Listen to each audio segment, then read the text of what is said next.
Hello learners, welcome to my channel Shiksha Academy. मैं नंदिता आप सभी का बहुत बहुत स्वागत करती हूँ। आज मैं आप सभी के लिए लेकर आई हूँ एमएड एंट्रेंस का पिटारा सीरीज पार्ट 20।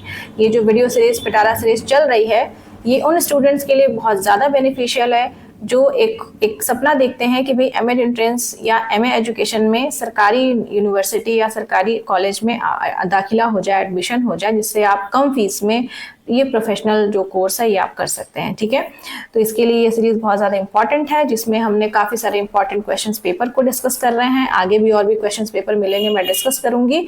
और उसके साथ में इंपॉर्टेंट जो मैंने अभी फिलॉसफी कवर किया है, जिसमें मैंने वेस्टर्न स्कूल ऑफ फिलॉसफी को कवर किया है।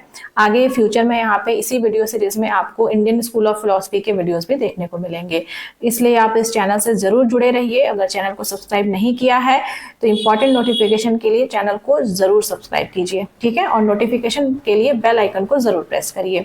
आज हम आपके लिए लाए हैं CUET PG 2023 का एमए एजुकेशन का पेपर, जो 14 जून 2023 को हुआ था। वहाँ के इस पेपर के हम 75 जो सब्जेक्ट के क्वेश्चन हैं उनको हम फटाफट से सॉल्व करेंगे। ठीक है, तो चलिए बिना कुछ देर के इस वीडियो सीरीज को शुरू करते हैं।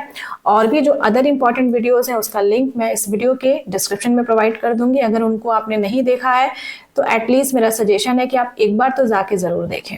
ठीक है, चलिए फटाफट से शुरू करते हैं।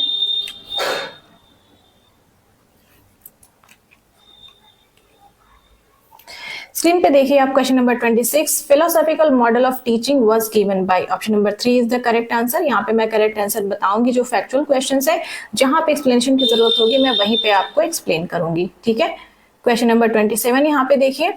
27 में यहाँ पे लिखा गया है arrange the order of general teaching learning process in a classroom. ठीक है, ठीक है, तो ये 27 में देखिए जनरल जो टीचिंग लर्निंग प्रोसेस होती है उसमें क्या क्या चीजें होती है उसका एक ऑर्डर यहाँ पे बताना है। ये बहुत ही आसान प्रश्न है, अगर बहुत ध्यान से आप देखेंगे तो ऑप्शन नंबर 4 सही है कि बच्चा जो है वो लिसन करता है, अफर्म करता है, रेफर करता है, एड्रेस करता है, फॉलो अप करता है। ठीक है, 28 को आप यहाँ पे देखिए। 28 में किताब पूछी गई है और ये मैंने पुराने जो वीडियोस अगर आप देखेंगे तो वहां पे मैंने इसका जिक्र किया हुआ है।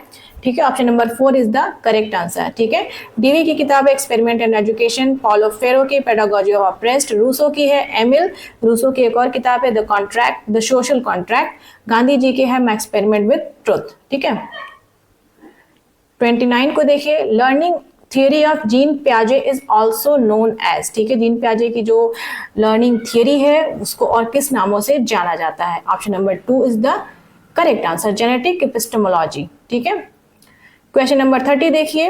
राष्ट्रीय जो शिक्षा नीति है NEP 2020, जो ट्रेडिशनल जो विद्यालय संरचना है 10+2+3 उससे चेंज करके क्या बनाना है। ठीक है, तो यहाँ पे option number 1 is the correct, 5+3+3+4। ठीक है, ये जो राष्ट्रीय शिक्षा नीति आई थी ये बताइए कि किस डेट को आई थी। 2020 तो पता है, बस किस डेट को आई थी काफी इंपॉर्टेंट है, आप कमेंट सेक्शन में लिख के बताइए। साथ में इस कमेटी के हेड कौन थे। ठीक है, क्वेश्चन नंबर 31 देखिए। निम्न में से कौन सा कथन रूढ़िवादी नहीं है। ठीक है, रूढ़िवादी का मतलब जेंडर स्टीरियोटाइप की यहाँ पे बात हो रही है। तो लड़कियां गुलाबी पसंद करती है, लड़के नीला, ये बिल्कुल रूढ़िवादी है, यहाँ पे नहीं पूछा है। ठीक है, नहीं वाले क्वेश्चन को बहुत ध्यान से देखना है। लड़कियां कमजोर होती हैं, लड़के मौजूद, ये भी एक जेंडर स्टीरियोटाइप है। लड़कियां मैकेनिकल इंजीनियर नहीं पढ़ सकती हैं, बिल्कुल पढ़ सकती हैं, ये भी जेंडर स्टीरियोटाइप है। गृह विज्ञान महिला विशेष का विषय है, ये भी जेंडर स्टीरियोटाइप है। यहाँ पे सिर्फ सी जो सही है वो रूढ़िवादिता की बात नहीं करता है।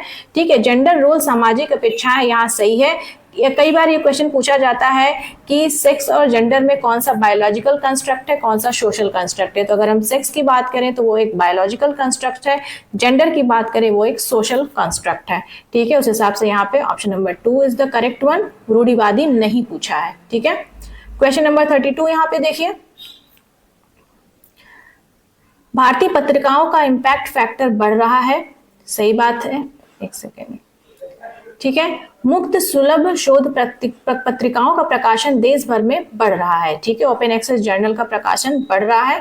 ठीक है, तो जाहिर सी बात है ऑप्शन नंबर 1 सही है, क्योंकि डेफिनेटली देखिए आपका जो ओपन एक्सेस जर्नल में अगर पत्रिकाओं का प्रकाशन बढ़ेगा तो डेफिनेटली इम्पैक्ट फैक्टर भी बढ़ेगा। ठीक है,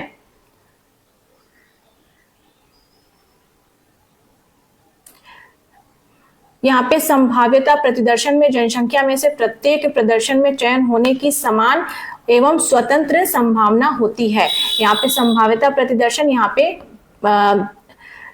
प्रोबेबिलिटी सैंपलिंग की बात हो रही है। प्रोबेबिलिटी सैंपलिंग में क्या होता है कि आपका जो भी पॉपुलेशन है, उसमें पॉपुलेशन में जितने भी सैंपल है, जितने भी आपके पॉपुलेशन में लोग हैं, सबके चयनित होने की संभावना होती है, समान होती है। तो ये ऑप्शन नंबर 1 सही है।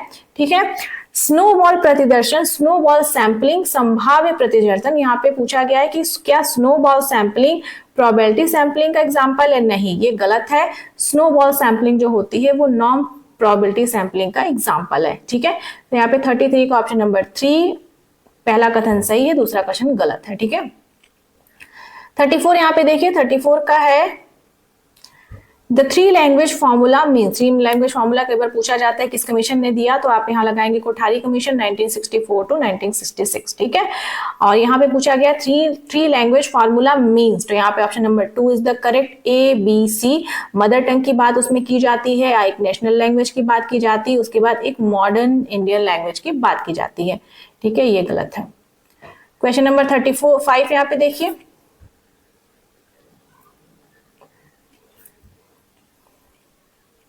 ठीक है। यहाँ पे पूछा गया है कौन सी ऐसी लर्निंग है, या जो भी ऑप्शन यहाँ पे दिया हुआ है, it's a powerful learning instructional method in which group of learners work together. यहाँ पे कीवर्ड्स हमेशा फाउंड करते हैं कि ग्रुप ऑफ लर्नर की बात हो रही है जो साथ साथ में काम करते हैं, किसी प्रॉब्लम के सोल्यूशन निकालते हैं और असाइनमेंट को कंप्लीट करते हैं। जब भी ग्रुप ऑफ लर्नर की बात करते हैं जो साथ साथ काम करते हैं, तो वो आपका यहाँ पे हो गया कोऑपरेटिव लर्निंग। ठीक है। क्वेश्चन नंबर 36 यहाँ पे देखिए, प्रभावी कक्षा शिक्षण प्रबंधन आधारित होता है, ये आपका आधारित होता है लोकतांत्रिक व्यवहार पे। ठीक है। क्वेश्चन नंबर 37 यहाँ पे देखिए,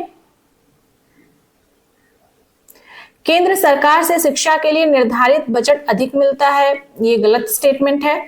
शिक्षा समवर्ती सूची में शामिल है। ठीक है। 3 तरह की सूची होती है, नेशनल लिस्ट और स्टेट लिस्ट, उसके बाद कॉन्करेंट लिस्ट। तो यहाँ पे शिक्षा पहले अलग लिस्ट में थी, बट उसके बाद एक अमेंडमेंट है। अमेंडमेंट भी आप अगर आपको याद है, मुझे तो याद है बट मैं यहाँ बताऊंगी नहीं, आपको इस पे काम करना पड़ेगा। आप वो अमेंडमेंट लिख के कमेंट सेक्शन में बताइए कि किस अमेंडमेंट के थ्रू शिक्षा को कॉन्करेंट लिस्ट में शामिल किया गया। ठीक है। तो यहाँ पे 37 का option number 4 is right.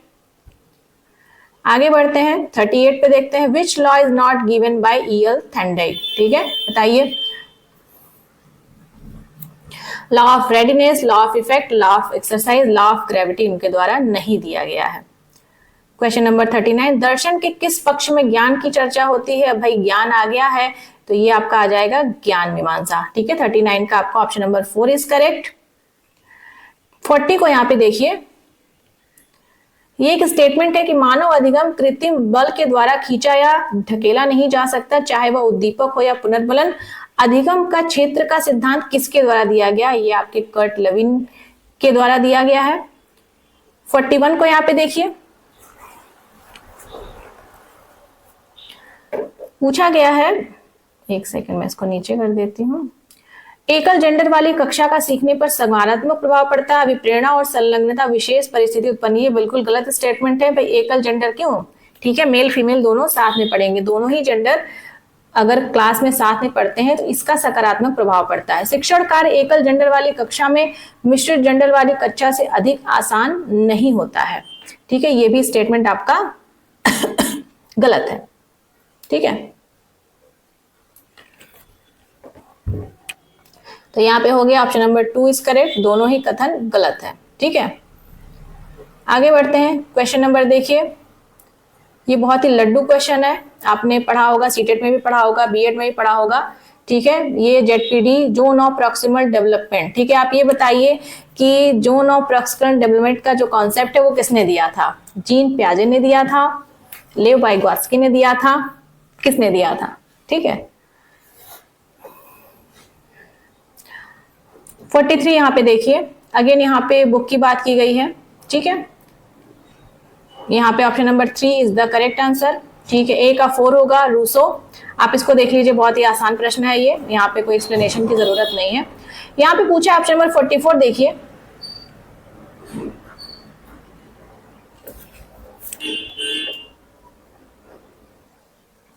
Option number 44 यहाँ देखिए, ऑप्शन नंबर 44 का ऑप्शन नंबर 4 इज राइट। ठीक है, यहाँ पे according to John Dewey method of science is, यहाँ पे क्या क्या पूछा गया है, ठीक है, और क्या क्या जो स्टेप्स हैं वो यहाँ पे बताने हैं। तो ABCDE जो आपके स्टेप्स हैं वो करेक्ट स्टेप्स हैं। ठीक है, आगे बढ़ते हैं फटाफट से। क्वेश्चन नंबर 45 देखिए, शांति निकेतन की स्थापना किसके द्वारा की गई थी? ठीक है, ऑप्शन नंबर 1 रविंद्रनाथ टैगोर के द्वारा।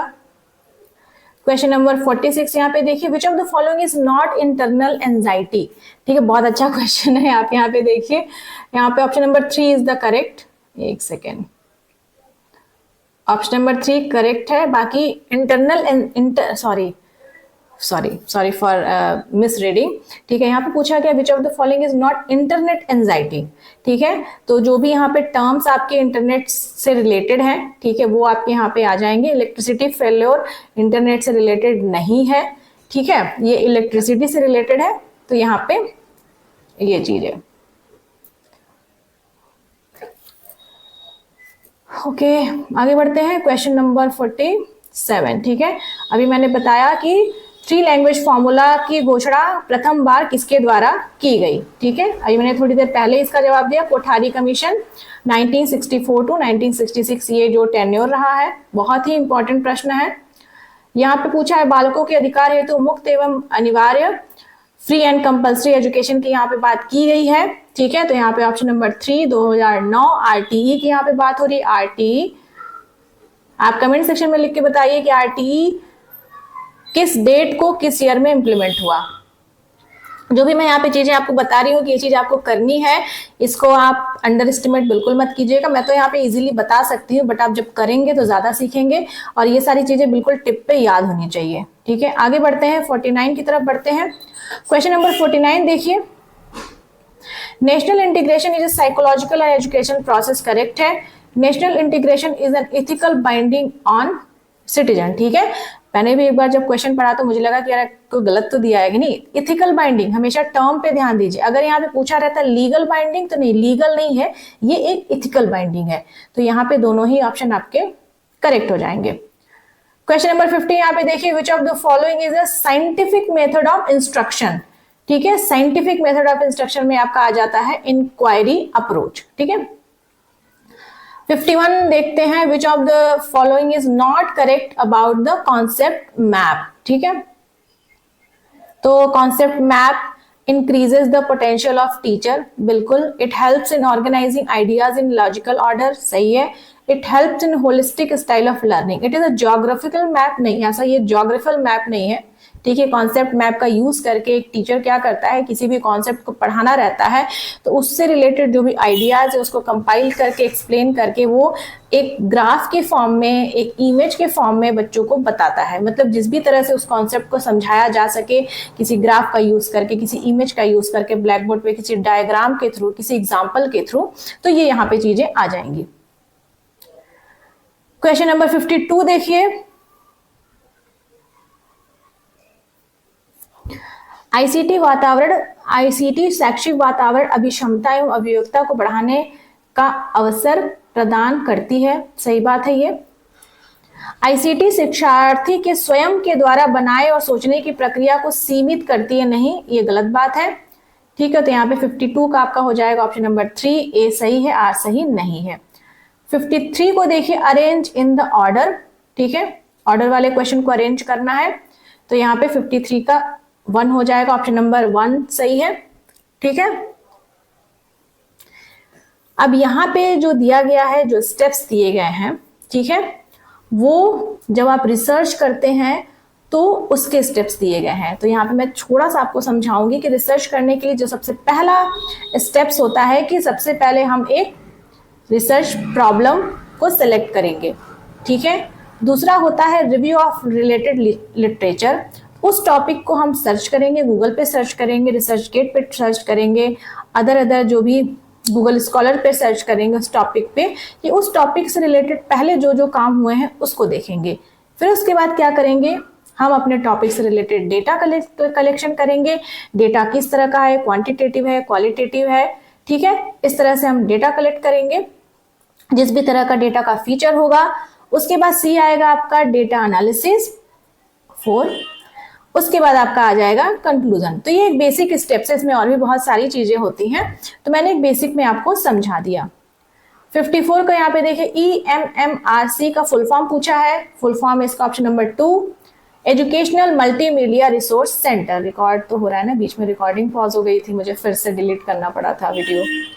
क्वेश्चन नंबर 55 को देखिए आइडेंटिफाई द करेक्ट मैच। ठीक है, यहां पे option number 2 is the correct. सिर्फ ए सही है, डीवी ने प्रोजेक्ट मेथड दिया था। ठीक है, गांधी का प्लेवे मेथड गलत है, मॉन्टेसरी का भी गलत है, ये भी गलत है, ये भी गलत है। ठीक है, हाँ। क्वेश्चन नंबर 56 यहां पे देखिए, 56 का क्या है, ऑप्शन नंबर 3 इज राइट। यहां पे पूछा गया है कौन सा कथन सत्य नहीं है। ठीक है, तो पहले सही वाले को देख लेते हैं। वृद्धि and Vikas, growth and development, ठीक है, हेरिडिटी एंड एनवायरमेंट की अंतःक्रिया का परिणाम है। ठीक है, तो इसको एक बार फॉर्मूला भी होता है, growth and development equal to heredity multiplied by environment. ठीक है, तो पहला तो सही है। वृद्धि सतत एवं क्रमिक है, जो ग्रोथ है वो सतत और क्रमिक है, ये भी सही है। सभी में वृद्धि का आधार अलग होता है, ये भी सही है। पूछा गया है नहीं, बाद के वर्षों में वृद्धि तीव्र गति से होती है, ये गलत स्टेटमेंट है। जब ग्रोथ मतलब यहाँ पे फिजिकल एस्पेक्ट से रिलेटेड है। ठीक है, तो शुरुआत के दिनों में जब बच्चा जन्म लेता है उसके बाद ग्रोथ बहुत तेजी से होती है। ठीक है, क्वेश्चन नंबर 57 यहाँ पे देखिए, व्यक्तित्व वह है जो व्यक्ति को दी गई परिस्थितियों में अनुमान लगाने की स्वीकृति प्रदान करता है। यहाँ पे पर्सनालिटी की बात हो रही है, तो यहाँ पे ये जो कथन है ये आरबी कैटल के द्वारा दिया गया है। 58 को देखिए, which of the following is not the criteria of good unit plan. ठीक है, तो एक गुड यूनिट प्लान क्या होना चाहिए। ठीक है, should be organised in sequence, सही है। यहाँ पे अगेन नॉट पूछा है। Maintain the attention of the learners till then, सही है। Provide new learning experiences, highly structured, तो यहाँ पे हाईली स्ट्रक्चर्ड नहीं होना चाहिए। हाईली स्ट्रक्चर्ड का मतलब ये है कि अगर हमने एक यूनिट प्लान बनाया है उसमें चेंज करने का कोई स्कोप ही नहीं है। ठीक है, उसमें आप वो हाईली स्ट्रक्चर्ड नहीं, वो लेस स्ट्रक्चर्ड होना चाहिए ताकि उसमें आप चेंजेस भी ला सकें। 59 को देखिए, 10+2+3 एक शिक्षा संरचना है। ठीक है, ये राष्ट्रीय शिक्षा नीति 1986 की है। क्वेश्चन नंबर 60 यहाँ पे देखिए, प्रत्येक प्रशिक्षक प्रशिक्षुओं को शिक्षा का दर्शन पढ़ना चाहिए, बिल्कुल सही बात है। प्रत्येक के पास उनके स्वयं का शिक्षा दर्शन होता है, ये गलत बात है। ठीक है, ऑप्शन नंबर 60 का 3 इज करेक्ट। क्वेश्चन नंबर 61 यहां पे देखिए,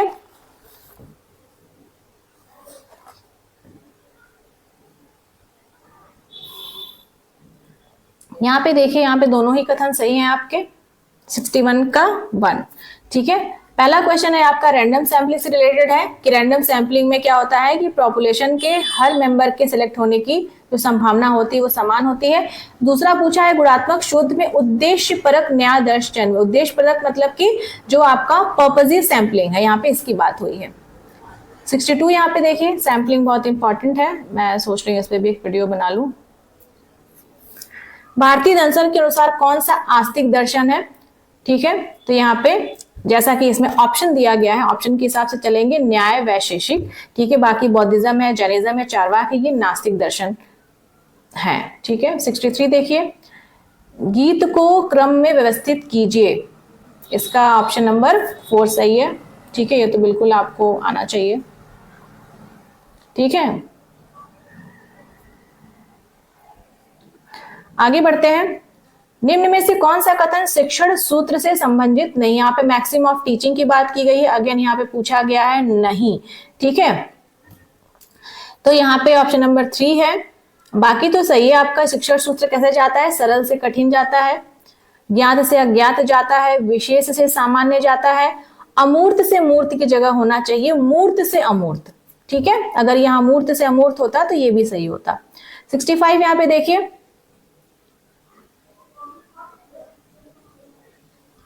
ठीक है, 65 का यहाँ पे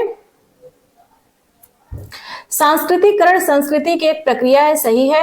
आधुनिकीकरण भी सांस्कृतिकरण को सहयोग देता है, ये गलत स्टेटमेंट है। आधुनिकीकरण जो आधुनिकीपन है उसको सहयोग देता है, ठीक है। क्वेश्चन नंबर 66 यहां पे देखिए, IQ इज डिटरमाइंड एज पूछा गया है, तो इसका तो फॉर्मूला आपको सबको पता होगा यहाँ पे, मैका।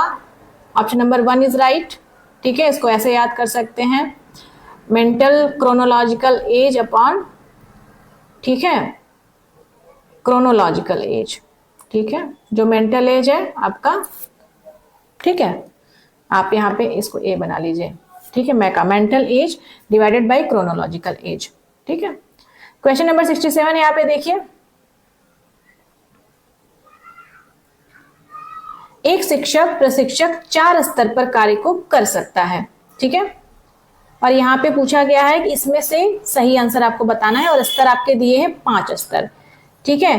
तो इसमें वो ऑप्शन आप चूज करेंगे, कौन सा, 67 का 3, इसमें आपका आ जाएगा ऑप्शन नंबर 3 इज करेक्ट। यहाँ पे आपकी कौन सी ऑप्शन नहीं, पारिवारिक जिम्मेदारी, पारिवारिक जिम्मेदारी एक अलग है, मतलब टीचिंग से अलग है, ठीक है। बाकी जो 4 इसमें ऑप्शन दिए हुए हैं ये सही है।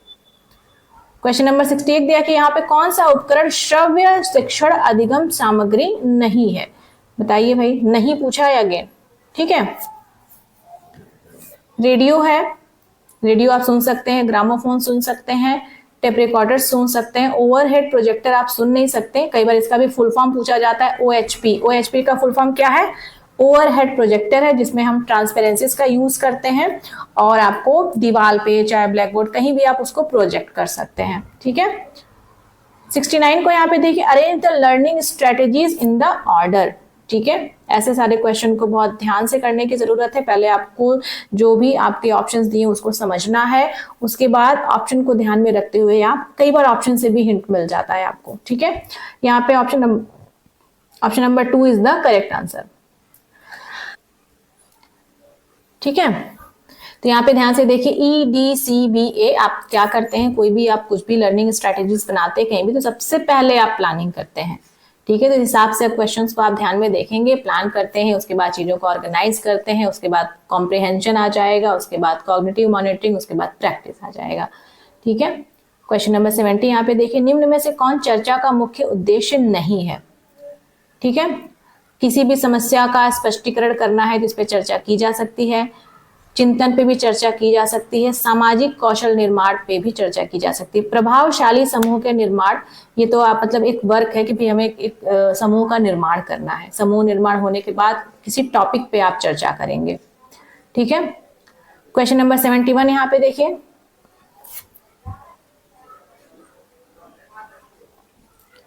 क्या है, vicarious learning is learning by doing an experience, inactive learning is learning by observation. तो एक्चुअली यहाँ पे दोनों क्वेश्चन को अलट पलट दिया है, ठीक है। यहाँ पे क्वेश्चन नंबर 71 का ऑप्शन नंबर 2 इज राइट। तो राइट मतलब क्या है कि दोनों स्टेटमेंट को करेक्ट है। अब यहाँ पे ध्यान से देखिए, ये उल्टा हो गया, inactive learning is learning by doing an experience, vicarious learning is learning by observation. तो यहाँ पे बेसिकली मतलब ये उल्टा हो गया, ऐसे अगर ऐसा होता तो ये ऑप्शन सही होता, ठीक है। क्वेश्चन नंबर 72 यहाँ पे देखिए, फटाफट से चलते हैं, वीडियो को लंबा नहीं बनाना चाहते ताकि आपकी रिवीजन ही हो रहा है एक तरह से आपका। कुछ अगर आपकी क्वेरीज होती है तो आप कमेंट सेक्शन में मुझसे पूछ सकते हैं। क्वेश्चन नंबर ये देखिए, हाल ही में हुए ओलंपिक खेलों में भारत का प्रदर्शन बहुत खराब रहा, ये बात सही है, ये क्वेश्चन सही है। भारत को आगे से ओलंपिक खेलों में खिलाड़ियों को नहीं भेजना चाहिए, ये तो बहुत ही गलत बात है, ठीक है। हमें खिलाड़ियों को ना भेज के हमें जो भी प्रॉब्लम्स है जिसकी वजह से हमारे खिलाड़ी स्वर्ण पदक नहीं ला पा रहे, हमें उस पर काम करना चाहिए। 73 रविंद्रनाथ टैगोर किस रूप में जाने जाते हैं, ठीक है। ऑप्शन नंबर 3 नेचुरलिस्ट, ठीक है। और नेचुरलिज्म का कॉन्सेप्ट किसने दिया था, रूसो ने दिया था। रूसो के द्वारा लिखी गई 2 किताबें बहुत इंपॉर्टेंट है, Emile and the social contract, ठीक है। पीछे चले गए हैं क्या, नहीं सॉरी। ये देखिए, ये भी पूछा गया है 74, ये क्वेश्चन बहुत ही आसान है। 74 का ऑप्शन नंबर 2 इज राइट, ठीक है। ए का आपका आ गया 3, शांति निकेतन रविंद्रनाथ टैगोर, उसके बाद बी का आ गया बुनियादी शिक्षा का कॉन्सेप्ट 1937 में MK गांधी, महात्मा गांधी के द्वारा दिया गया था। अगर कमेटी पूछता है तो जाकिर हुसैन, ईयर पूछता है तो 1937। बुनियादी शिक्षा को और भी कई नामों से जाना जा सकता है, जैसे कि नई तालीम, ठीक है, बुनियादी तालीम, ठीक है। और उसके बाद आपका आ गया सी का 4 वनस्थली विद्यापीठ आपका HL शास्त्री, डी का आपका J कृष्णमूर्ति, ठीक है। 75 देखिए योगात्मक मूल्यांकन। योगात्मक मूल्यांकन क्या हो गया? समेटिव आपका हो गया इवैल्यूएशन, ठीक है। तो 75 का हो गया ऑप्शन नंबर ए अंतिम सत्र में मूल्यांकन। जब भी जैसे अंतिम सत्र में मूल्यांकन का मतलब क्या है, जैसे कि आप जो भी कोर्स कर रहे हैं, बीएड कर रहे हैं, एमएड कर रहे हैं, सॉरी अभी तो एमएड नहीं कर रहे हैं, बीएड आपने कर चुके हैं, तो जो लास्ट में जो आपका रिजल्ट आता है वो आपका समेटिव मूल्यांकन होता है, जब सत्र खत्म हो जाता है उसके बाद, ठीक है। 76 यहाँ पे देखिए एनसीटी की स्थापना कब हुई, ठीक है। तो वैसे तो यहाँ पे हाँ यहाँ पे 1993। अब एनसीटी की स्थापना तो 1993 में हुई, लेकिन 1995 भी है, ठीक है। आई थिंक यहाँ पे ऑप्शन में कुछ मिस्टेक है, एनसीटी की स्थापना 1995 में है, ठीक है। इसको आप एक बार चेक कर लीजिएगा, 1995 है, आप होना चाहिए। 77 को देखिए विशेष आवश्यकता समूह के लोग अब जाने जाते हैं दिव्यांग, ऑप्शन नंबर 3 इज राइट। 78 देखिए यहाँ पे The massive lockdown following the outbreak of pandemic COVID-19 will leave a memory known as, ठीक है। 78 का यहाँ हो जाएगा ऑप्शन नंबर 3। आप ये इसको एक बार पढ़ लीजिएगा, what is semantic memory, what is episodic memory. Episodic memory का मैं बताती हूँ, तो एपिसोडिक मेमोरी जो है वो होता है कि भाई एक एपिसोड आया और वो चला गया, ठीक है। तो ये आपका हो गया। इसमें अगर मैं आपको बहुत डिटेल में बताऊं, आप आगे चल के यूजीसी नेट में पढ़ेंगे, उसमें आपके क्वेश्चन पूछे जाते हैं कि लॉन्ग टर्म मेमोरी क्या होती है, आपकी शॉर्ट टर्म मेमोरी क्या होती है। लॉन्ग टर्म मेमोरी के कई सारे टाइप्स हैं, शॉर्ट टर्म मेमोरी के कई सारे टाइप्स हैं, तो आप इसको बाद में डिटेल में पढ़ेंगे। 79 को आप देखिए यहाँ पे भारतीय आयोग को यहाँ पे पूछा गया है, इसको ईयर वाइज आपको ईयर इसका पता होगा तभी आप इसको अरेंज कर पाएंगे, ठीक है। 79 का ऑप्शन नंबर 3 सही है, ABCDE बिल्कुल लाइन से सही है। यहाँ पे आपका आ जाएगा भारतीय शिक्षा आयोग, ठीक है। भारतीय यूनिवर्सिटी कमीशन जो है, इसको राधा कृष्णन कमीशन भी बोलते हैं। ये आपका जो एजुकेशन कमीशन आ गया, इसका ईयर आप बताइए, इसका बताइए। ये एक सैडलर कमीशन है, ये आप भी आ गया यूनिवर्सिटी। यहाँ पे इंडियन यूनिवर्सिटी कमीशन है, ठीक है। यहाँ पे यूनिवर्सिटी एजुकेशन कमीशन है, यहाँ पे राष्ट्रीय शिक्षा आयोग है, ठीक है। तो आप इन सबका ईयर हमको बताएंगे, ठीक है। और मैंने अगर आपने प्रीवियस वीडियो देखा है तो मैंने इन सबके ईयर प्रीवियस वाले वीडियोस में आपको बता रखे हैं। अगर आपने नोटबुक में नोट किया है तो आप ये क्वेश्चन बहुत इजीली कर लेंगे, ठीक है। तो इन सबके ईयर को आप सर्च करके लिखिए, और एटलीस्ट इन जो भी जितने भी यहाँ पे आयोग यहाँ पे बताए गए हैं, ठीक है, इन सब के बारे में आप कुछ इंपॉर्टेंट कुछ पॉइंट्स जरूर पढ़ लीजिएगा, ठीक है। आगे बढ़ते हैं क्वेश्चन नंबर 80।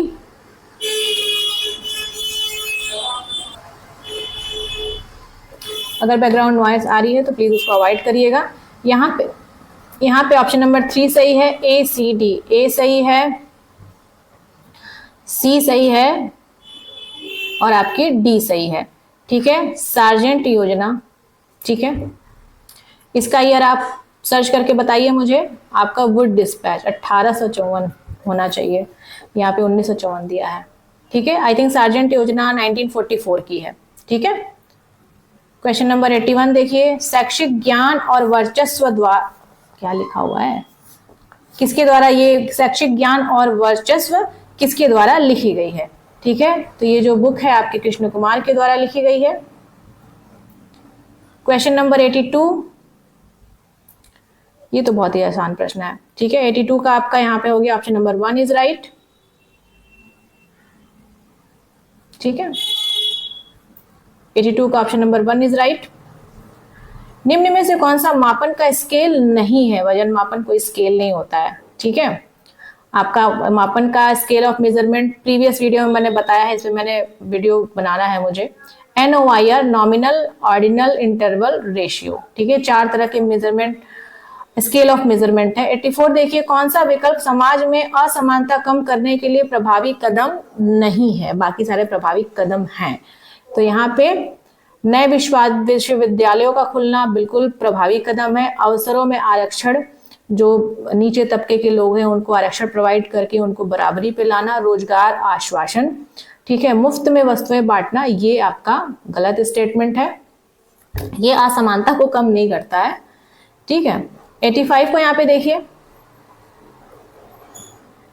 सरकारी अनुदान प्राप्त करने वाले विद्यालयों में विभिन्न प्रकार के शुल्क संकलन में एकरूपता होनी चाहिए। सही बात है, यद्यपि सरकार सब्सिडी देती तो है तो भी शुल्क से संबंधित परिस्थितियों में एकरूपता लानी चाहिए, ठीक है। दोनों ही चीजें सही हैं और ये उसका सही एक्सप्लेनेशन है। 86 को यहाँ पे देखिए, डिजिटल पोर्टफोलियो क्या है? Digital portfolio is a hyper media document. 89, 87 यहाँ पे देखिए, ये बहुत इंपॉर्टेंट है, जितने भी जो इंपॉर्टेंट बिल्स हैं, इंपॉर्टेंट कमीशंस हैं, इनके ईयर आप इसको जरूर आप अपने कॉपी में नोट डाउन करिए, मैंने भी अपनी कॉपी में नोट डाउन किया है, ठीक है।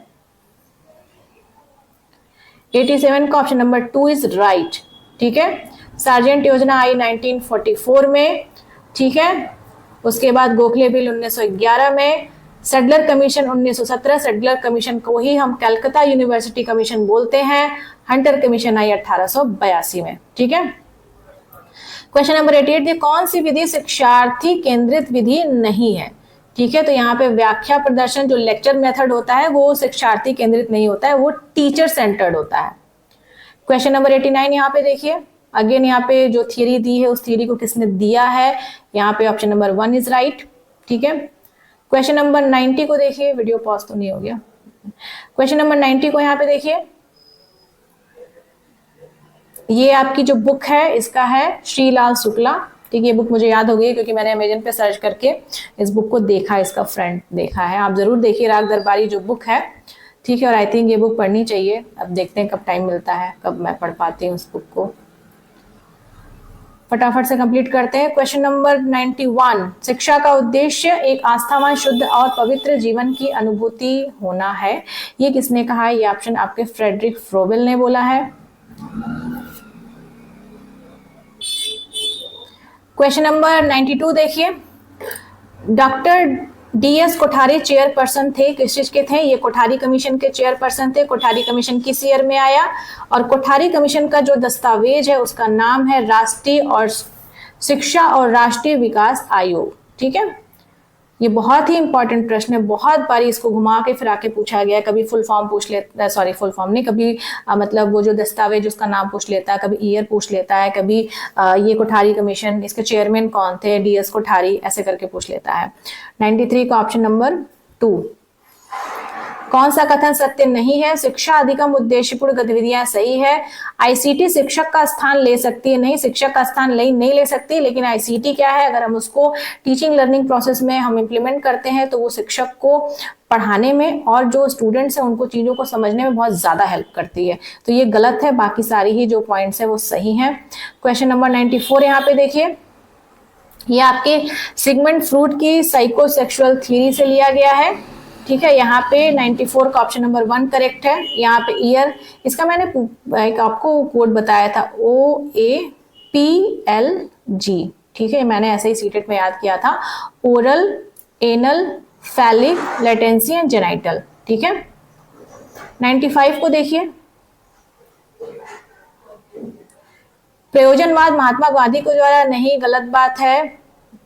जॉन डीवी, प्रयोजनवाद का मुख्य उद्देश्य है करके सीखना, ठीक है, ये भी गलत है। यहाँ पे दोनों ही कथन गलत हैं। एक्चुअली प्रयोजनवाद के प्रोपोनेंट है जॉन डीवी, बट प्रयोजनवाद जॉन डीवी के द्वारा नहीं खोजा गया था, ठीक है। ये भी पहला क्वेश्चन गलत है। जॉन डीवी प्रयोजनवाद के प्रोपोनेंट हैं, ठीक है। तो ऐसा नहीं है कि प्रयोजनवाद का उद्देश्य ही करके सीखना है, ठीक है। यहाँ पे जो करके सीखना है ये आपकी लर्निंग बाय डूइंग का कॉन्सेप्ट जॉन डीवी ने दिया था, ये जॉन डीवी के द्वारा दिया गया कॉन्सेप्ट है। इस हिसाब से यहाँ पे दोनों ही कथन आपके गलत माने जाएंगे, बहुत ही माइनर सा डिफरेंस है, ठीक है। तो ये चीज बहुत इंपॉर्टेंट है। क्वेश्चन नंबर 96 यहाँ पे देखिए, क्वेश्चन नंबर 96 का है option number 2 is correct, A+B। Identify the performance test, आपकी 16P of test I think R B Cattell के द्वारा दिया गया है। ड्रॉ अ मैन टेस्ट, ये आपके परफॉर्मेंस टेस्ट है, बाकी सारे नहीं है, ठीक है। 96 का 2। वह मापन शून्य पर सही है और समान दूरी पर है। इस मापन का उपयोग करते हुए हम कह सकते हैं कि 24 का 4 बार 6 गुना है, वह है। ठीक है, ये बहुत ही अच्छा प्रश्न है। और यहाँ पे आपके जो मैंने अभी बताया आपको NOIR, तो यहाँ पे एक्चुअली जो भी नॉमिनल है, ऑर्डिनल है, इंटरवल है, रेशियो है। अगर हम ट्रू जीरो की बात करें, जीरो किस में आएगा, ट्रू जीरो, तो वो आपके आता है रेशियो स्केल में। ठीक है, तो यहाँ पे आ गया ऑप्शन नंबर 2 इज करेक्ट, क्योंकि यहाँ पे पूछा है वह मापन जो शून्य पर सही है। ठीक है, 98 को देखते हैं। 98 का सामाजिक गतिविधियां और सामाजिक परिवर्तन एक दूसरे में बहुत अधिक समानता है तथा राष्ट्र विकास के लिए महत्वपूर्ण है। सही है। शिक्षा राष्ट्रीय विकास में रीढ़ की हड्डी है, ये बहुत ही गलत स्टेटमेंट है। ठीक है, बहुत ही गलत नहीं, गलत ही होता है, बहुत नहीं होता है, गलत गलत होता है। ठीक है, सॉरी। यहाँ पे एक बुक है 99। ठीक है, education and the social order is written by, 99 का है, ये बर्टन रसल के द्वारा लिखी गई किताब है।